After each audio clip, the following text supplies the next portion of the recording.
హల్లెలూయా హల్లెలూయా. దేవునికి స్తోత్రం. మీకు అందరికీ కూడా నా యొక్క శుభాభివందనాలు తెలియజేస్తున్నాను.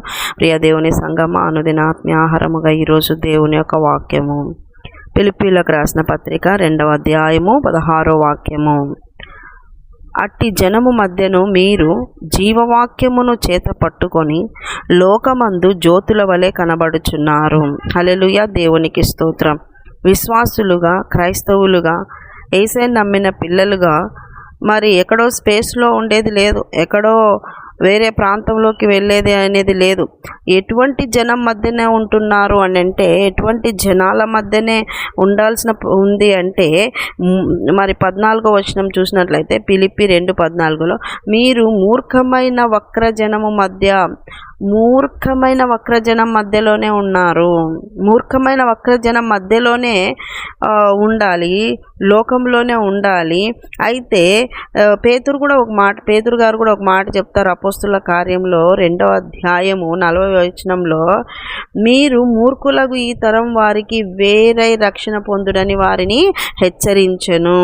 అటువంటి జనం మధ్యలోనే ఉండాలి కానీ వేరుపాటు కలిగి రక్షణ పొందే విధంగా మీరు విశ్వాసులు, క్రైస్తవులు, యేసయ్యను నమ్మిన పిల్లలు ఉండాలి. వారి యొక్క లక్షణాలు ఎలా ఉండాలి అంటే, నిరపరాధులుగా ఉండాలి, నిష్కలంకులుగా ఉండాలి, అనింద్యులుగా ఉండాలి, సనుగులు సంశయాలు మాని ప్రతి కార్యాల్లో కూడా దేవుని వైపు చూస్తూ దేవుని కోసం బ్రతకాలి.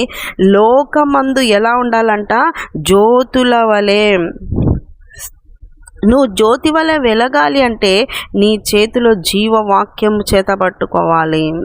జీవవాక్యము నువ్వు చేతబట్టుకున్నప్పుడు, జీవవాక్యమును ధ్యానించినప్పుడు, జీవవాక్యమును పఠించినప్పుడు, జీవవాక్యమును నువ్వు అనుసరిస్తున్నప్పుడు, జీవవాక్యము నీలో హృదయంలో నాటబడినప్పుడు నీవు లోకానికి ఒక జ్యోతి వలె ఉంటావు.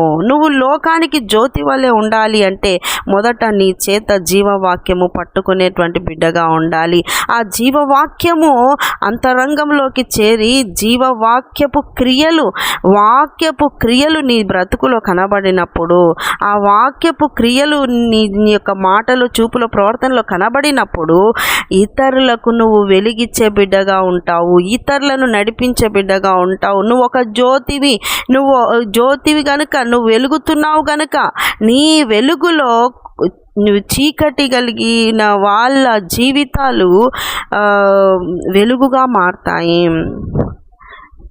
వెలుగుతున్న దీపం దగ్గరికి అనేక పురుగులు వచ్చినట్లుగా, అనేక పురుగులను ఆకర్షించేటువంటి వెలుగు దీపము నీవు ద్వారా కూడా అనేక ఆత్మలు యేసును అనుసరించే బిడ్డలుగా మార్చబడతారు. జీవవాక్యమును చేతబట్టుకొని ఉన్నారా? జీవవాక్యమును కలిగి ఉండి నువ్వు బ్రతికే బ్రతుకు, నువ్వు నీ పరిశుద్ధత, నీ ప్రార్థన జీవితం, నీ వ్యక్తిత్వం, నీ లక్షణాలన్నీ క్రీస్తును పోలినవై ఉన్నట్లయితే నీవు లోకానికి వెలుగై ఉన్నావు, జ్యోతి వలె ఉన్నావు, నువ్వు నక్షత్రం వలె ఉన్నావు, దారి చూపే వ్యక్తిగా ఉన్నావు. ఒక దుర్మార్గులను, దుష్టులను మార్చేటువంటి బిడ్డలుగా మీరున్నారు. లేకపోతే నీవే జీవవాక్యం చేతబట్టుకోకపోతే నువ్వు క్రైస్తవుడిగా నువ్వు ఇతరులను రక్షించేది లేదు, నిన్ను నువ్వు రక్షించుకోవడం కష్టమే. మూర్ఖమైన జనం మధ్యలో ఉన్నటువంటి బిడ్డలుగా వేరుపాటు కలిగేటువంటి వారుగా మార్చబడాలి, రక్షించబడాలి. వేరుపాటు ఎప్పుడు వస్తుంది? వేరుపాటు కలిగి బ్రతుకుతున్నావా? ఈ రోజున నువ్వు వేరుపాటు బ్రతుకు కలిగి ఉన్నావా లేదో ఒకసారి పరీక్షించుకోవాలి. వేరుగా ఉన్నావా? ఇదిగో అట్లని ఇంట్లో వాళ్ళ కుటుంబం ఉంది, ఒక 6 మంది ఉన్నారు, అందులో ఇద్దరు మారింటారు, లేదు ఒక 4 ఉన్నారు, ఒక్కరు మారింటారు, మిగతా 3 మారింటారు అనుకో. అప్పుడు వారిలో నుండి వేరే ఇల్లు తీసుకొని బాడకు తీసుకొని ఉంటావా? అట్లా కాదు కదా. భార్య మారిండదు, భర్త మారింటాడు, అట్లని వేరే ఇల్లు తీసుకొని ఉండాడు కదా. భార్య మారింటది, భర్త మారింటాడు, అప్పుడు భార్య వెళ్ళి ఇంకొక ఇల్లు తీసుకోదు కదా. పిల్లలు మారింటారు, తల్లిదండ్రికి విడిచిపెట్టి వేరే ఇల్లు తీసుకోరు. కానీ ఒకటి ఏంటంటే, వేరే రక్షణ పొందుడే అంటే నీ క్రియలు క్రీస్తు క్రియలైనప్పుడు వారి క్రియలు నీ క్రియలు భేదం కలగాలి. అదే వేరుపాటు అంటే, అదే ప్రత్యేకత అంటే. నీ బ్రతుకులో నువ్వు ప్రతిదీ కూడా వాక్యానుసారంగా నువ్వు చేస్తున్నప్పుడు ఆ వేరుపాటు కనిపిస్తుంది.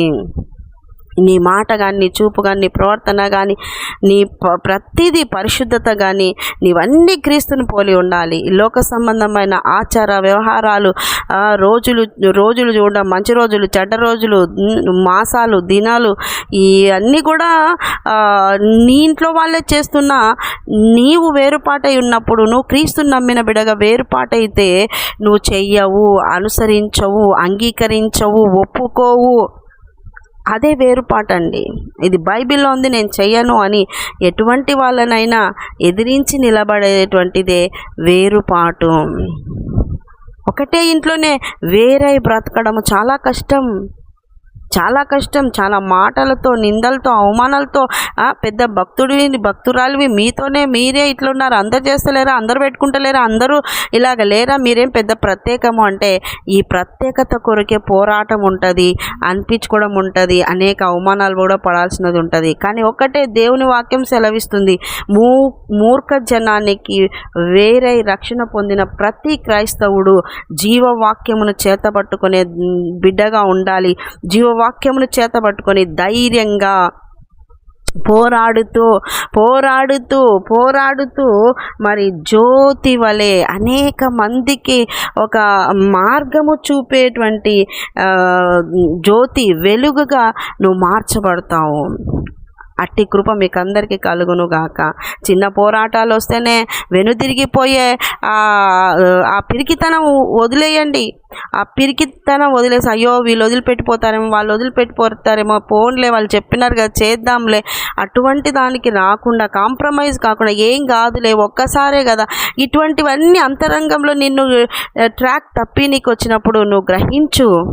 ఎవ్వరు ఇడిచిపెట్టినా నీ దేవుడు ఇడిచిపెట్టకుండా ఉంటాడు గనక నీ దేవుడికి వ్యతిరేకంగా చేయకుండా నీ మనసును స్థిరపరచుకొని వాక్యంలో లేనిది నీ ఇంటి వాళ్ళు, నీ సొంతం, నీ పక్కన వాళ్ళు ఎవ్వరు చెప్పినా వినకుండా వాక్యమున కొరికే బ్రతుకుతే ఆ జీవవాక్యము నువ్వు చేతపట్టిన బిడ్డవే. నీవు జీవవాక్యమును చేతపట్టినావా, ఒక జ్యోతి వలె నువ్వు మార్చబడతావు, ఒక వెలిగించే దీపం వలె మార్చబడతావు. ఆ దీపము అనేక మంది జీవితాలను మారుస్తుంది, ఆ దీపం అనేక మంది జీవితాలకు మార్గము చూపిస్తుంది, అనేక మంది జీవితాల్లో సాక్ష్యముగా నిలబడుతుంది. కనుక జాగ్రత్త కలిగి క్రైస్తవ జీవితాన్ని నడిపించుకోవాలి. క్రీస్తును నమ్మిన ప్రతి బిడ్డ క్రీస్తును సంతోషపరిచే బిడ్డగా నిలబడాలి. క్రీస్తు కొరకే, క్రీస్తు సిలువనెత్తుకొని ముందుకు సాగాలి. అట్టి విధమైన ఆత్మీయ స్థితి, ఆత్మీయ జీవితం మీకు అందరికీ కలుగునుగాక. Amen, amen, amen. చిన్న ప్రార్థన చేసుకుందాం. యేసయ్యా నీకు వందనాలు ప్రభువా.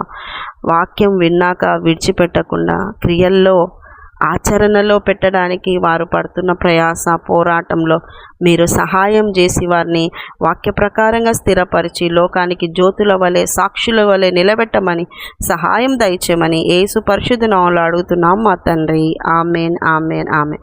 యేసు రక్తమే జయం, సిల్వ రక్తమే జయం. ప్రవేశ నామానికి సంపూర్ణ విజయం కలుగునుగాక. Amen, amen, amen. Good morning. Praise lord. దేవుడు మళ్ళీ దీవించునుగాక. ఆమెన్.